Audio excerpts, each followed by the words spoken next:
Welcome to the She Said Privacy, He Said Security podcast. Like any good marriage, we will debate, evaluate, and sometimes quarrel about how privacy and security impact business in the 21st century.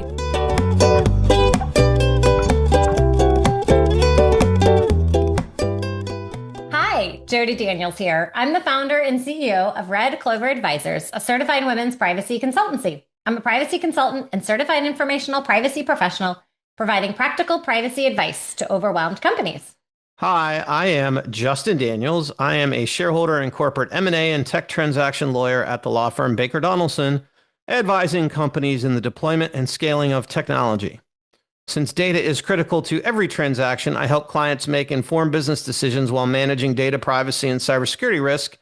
And when needed, I lead the legal cyber data breach response brigade. And this episode is brought to you by... Hello? Oh, we're going with silence. Okay. Red Clover Advisors. We help companies to comply with data privacy laws and establish customer trust so that they can grow and nurture integrity. You can't laugh when you missed your ding. It's just the way it goes. And yes, everyone, we do our intros live here. So here we go. Red Clover Advisors works with companies in a variety of fields, including technology, e-commerce, professional services, and digital media. In short, we use data privacy to transform the way companies do business. Together, we're creating a future where there's greater trust between companies and consumers. To learn more and to check out our best-selling book, Data Reimagined, Building Trust One Bite at a Time, visit redcloveradvisors.com. So I started singing, and then we got into a Beach Boys conversation. Should we have some tunes? I think you've had a lot of coffee. I did not have a lot of coffee. I'm just happy. It's sunny out. I had a nice panel at a local IAPP event. Mm-hmm. It was all fun. Okay, no Beach Boys singing. Well, maybe our guest, who also likes the Beach Boys, maybe she'll sing. I think you should sing. You have a really good voice. Oh, that's very kind of you. But I guess we'll go back to privacy. Okay. Maybe a little singing. So today we have Talar Herculian Coursey, who is the General Counsel and VP of HR for ComplyAuto, a SaaS company serving auto dealerships in the US. She was previously GC for Vista Ford and a file clerk, associate, and partner at the national labor and employment law firm Phillips. We are so glad that you were here with our silliness today. Well, thank you for having me.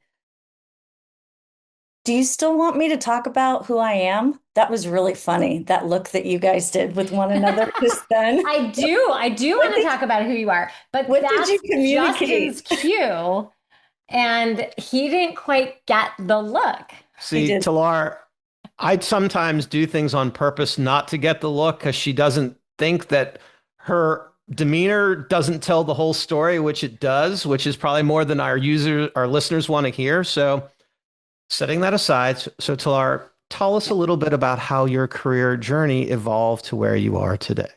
Okay, so I know you wanted the short version, but I'm going to give you my version.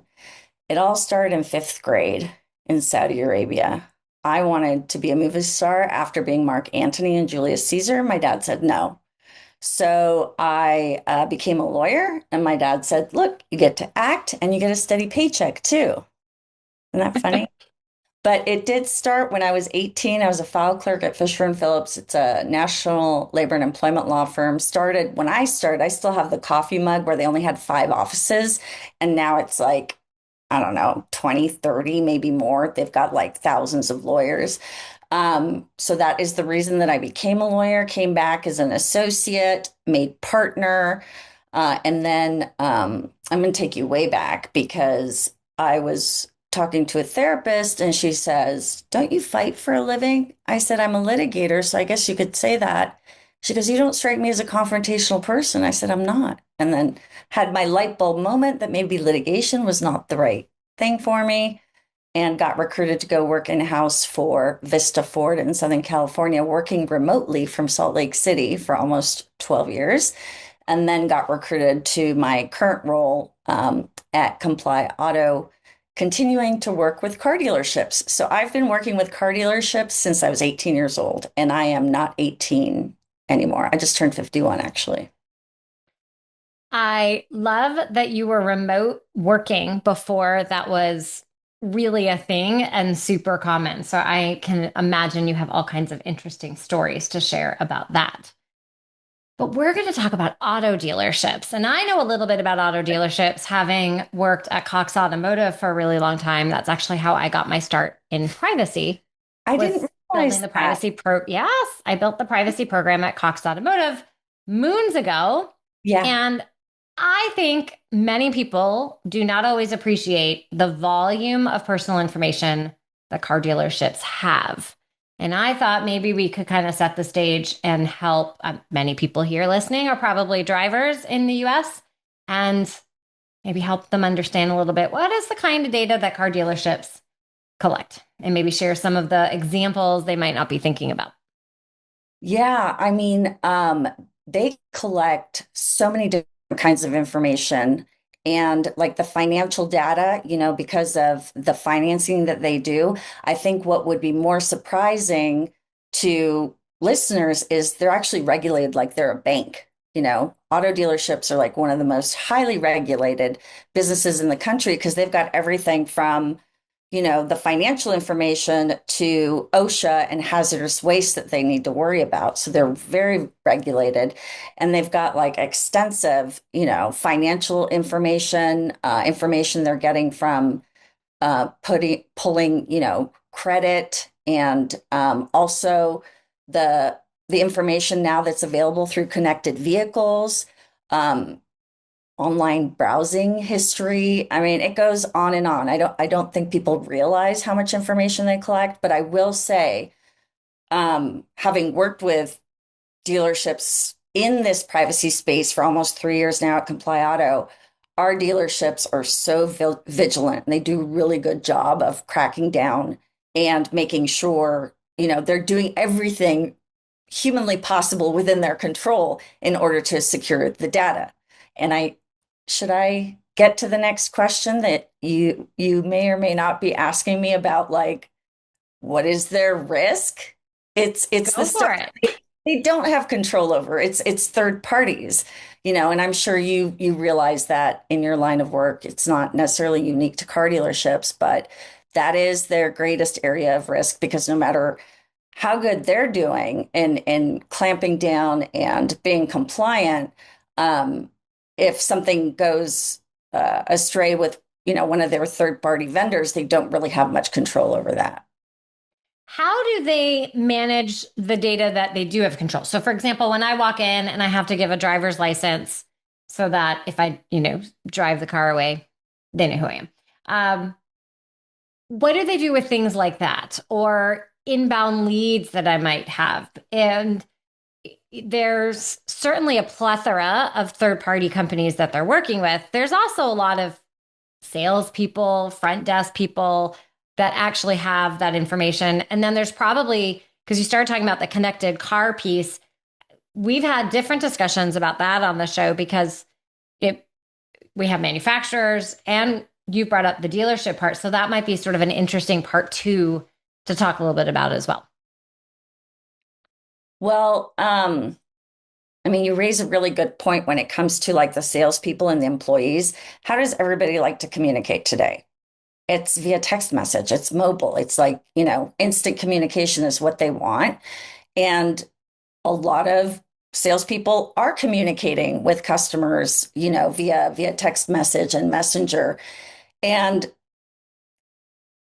dealerships need to be aware of this. You can't ignore it. No matter what your policies say, you're not supposed to be using your cell phone, or you're not supposed to be text messaging. The reality is they're going to anyway. And so address it head on.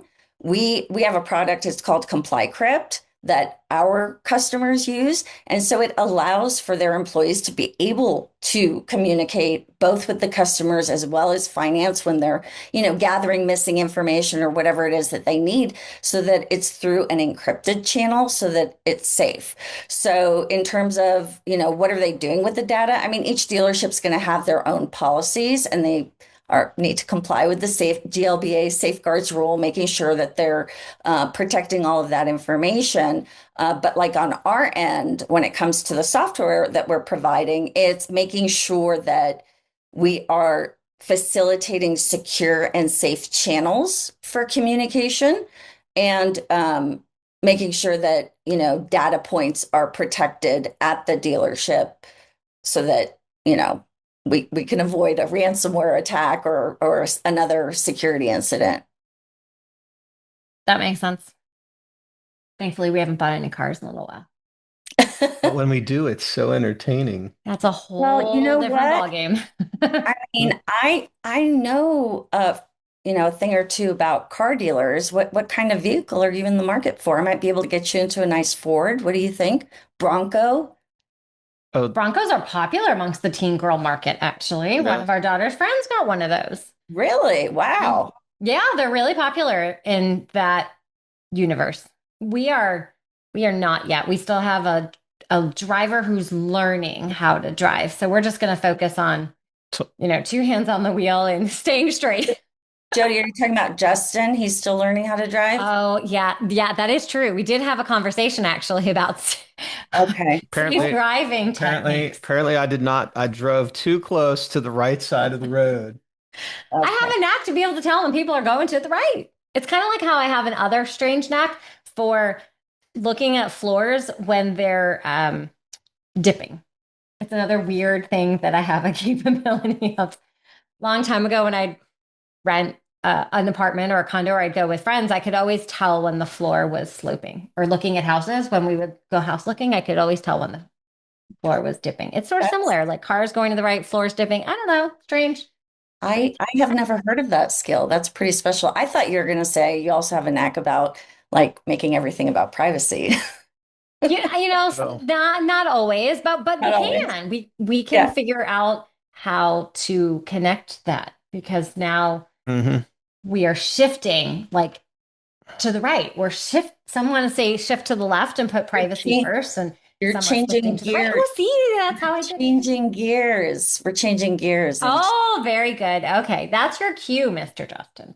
Oh, Um, so Talar, talk to us a little bit about, as we talked about this shift yeah. around digital buying, online financing, and then to me, the biggest one is the connected car, because I will not connect my car into or my phone into any rental car that I purchase because of the data and the privacy. So maybe you can give our audience a window into this shift in these areas. Yeah. Well, it's just, increasing basically the surface area for potential incident. But I mean, you raise a really good point. I don't think people realize that when they're connecting their phone to a vehicle, the amount of information that's going to be shared with that vehicle and, you know, um, possibly the dealership that they purchased or leased the vehicle from, but also the manufacturer potentially. So you should definitely think twice when it comes to a rental vehicle. That's a really good point not to connect it, but even with your own vehicle. And I forget where it was. And I suspect we're going to be seeing more and more of this. I think it was a state out east where they're now requiring the dealerships to erase all of that data when they get the trade-in vehicle from the customer to ensure that, that data isn't going off to someone else. How are dealerships, so with that type of requirement, in your opinion, I don't know if you've worked with dealerships, or how versed do you think they are in actually executing on that requirement? Well, I mean, this specific one, it's fairly new, and so I don't really have experience to say whether they are or they aren't. But I will say, um, you know, I did work at a dealership. I was at Vista Ford for 12 years, and I, even though I was working remotely, I would go out once a month and, walk around the dealership, get to see people and whatever. And like everything is digital and online now. So like the technicians, you think of a auto mechanic and you're thinking of him with like a wrench and all those other tools he's using or she's using, and they still have that, but so much of what they do is digital. And I think that they are really good about vigorous training for these technicians to ensure that they are keeping up with the latest and how to, both keep the vehicle physically safe as well as the data that is in the vehicle and keeping that safe. So, like I said, I don't necessarily have personal experience with this specific new law that's gone into effect, but I will say that the amount of training that I'm aware of is pretty vigorous, and I expect that all the technicians are going to be trained to be able to do this. I would love to hear more about the type of training on the privacy and the data part, because I think a lot of people listening might not have thought I need, when they bring their car, gosh, that technician should also have privacy training, or maybe they have. I'm sure actually all of our listeners have thought of that, but the broader audience maybe hadn't, where it would be interesting to know, what does that training look like? Because I think if I broaden this beyond dealerships, there's a lot of listeners who have companies where they have a corporate office and then they're going to have people in a field. And so for me, this is really similar, where how do you get someone who's in the field working on whatever that item is, and they have access to data? How do they get trained? So can you share a little bit about maybe how are dealerships thinking about training people who have had to already learn a new technical skill from going like super all physical to digital, but in this lens, the focus would be, how are they learning how to keep the data safe? Yeah, that's a good question. And I mean, training is so important, right? Because it doesn't matter how much we know as leaders at a company, if the information isn't conveyed and properly taught to our employees who are out on the front line, then all that education doesn't do us any good, right? So we have to be able to convey that to them. One of the components of the software we provide to dealerships includes training, and we get compliments all the time about the quality of our training. And there's a few reasons for that. And I think one of the main reasons is that most of us who are creating that content, we've worked at car dealerships. So these people, the technician, the salesperson, the F&I person, when they're watching our training, we're speaking their language. It makes sense to them. We're not talking about, a remote workforce when I'm providing training to a car dealership. They'd be like, how does that apply to me? So we customize our training so that it's very specific and applicable to the employees of the dealership, and it makes sense to them. It's accessible because, we do it online. We use a lot of gamification. Our content instructor, facilitator, she's actually formerly a grade school teacher. And so she uses a lot of that, instruction in making the information bite-size and digestible by the people who are watching it. But the other really important thing, as it relates to cybersecurity, is phishing simulations. I'm going to go back for a second if we have time, because I want to tell you about my disciplinary history. I've been written up 2 times in my life. The first time I was 16 years old, I was a hostess at Claim Jumper restaurants, and I was written up because my smile was not genuine enough. The second time I was written up, I wrote myself up because I failed a phishing test when I was at Vista Ford. And I didn't write anybody else up, but I literally did discipline myself. It is now in my record. That has been, I think, the most impactful training as it relates to cybersecurity for our employees, because the phishing simulations that we use, they're real life, potential third-party vendors that employees at a dealership would interact with. And so we are keeping them vigilant of, the potential risks that are out there. I was trying to remember, I know there's statistics everywhere, and I might be making it up, but it's like at least 3/4 of the incidents are because of employees. And I'm not talking about just about car dealerships, but in general, in terms of potential cyber incidents. So I think that that is, one of the most effective kinds of training that there is. And I don't know if we had a chance to talk about this, but it's like in the auto industry, when you're talking about a security incident, the one of the largest happened just last year, and it was a major software provider, and a major software provider to the automotive industry. I think probably more than half of the dealerships in the country were using it.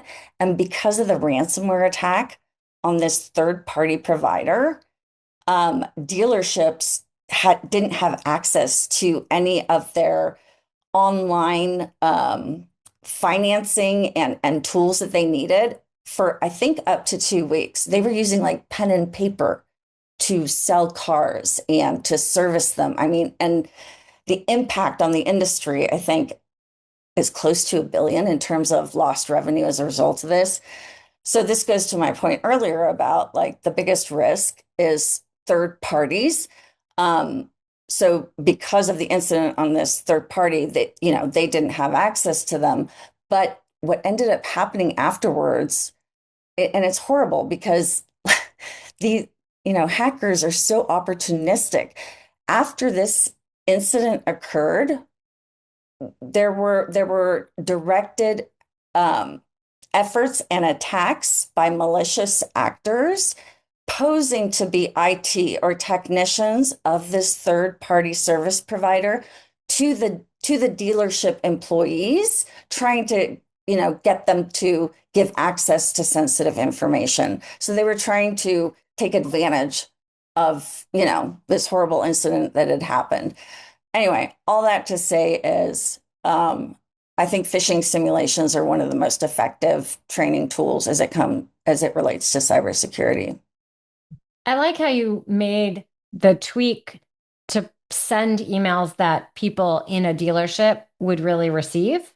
I think that's a really important takeaway for anyone listening, is to think about how can you customize your phishing campaigns to send some that your business and your employees might expect to receive.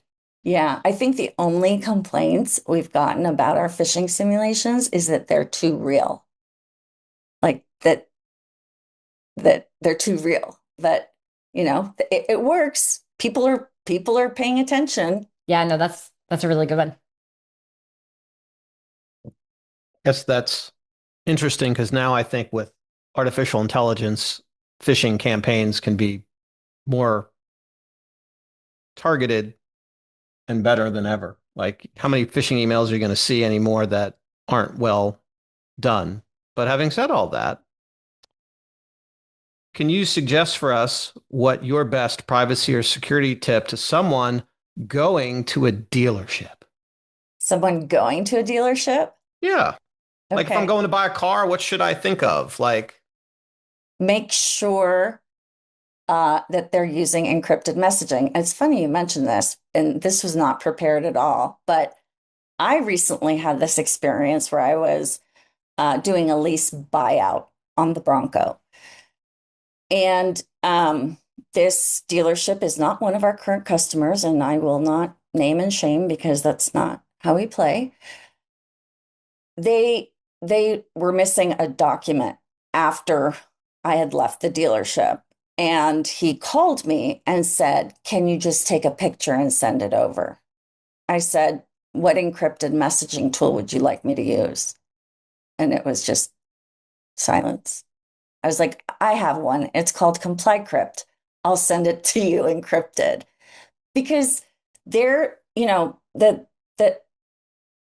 the salespeople, the service writers, the finance managers, I mean, they all have good intent, but they also have an interest in expediting the transaction, whatever that transaction might be.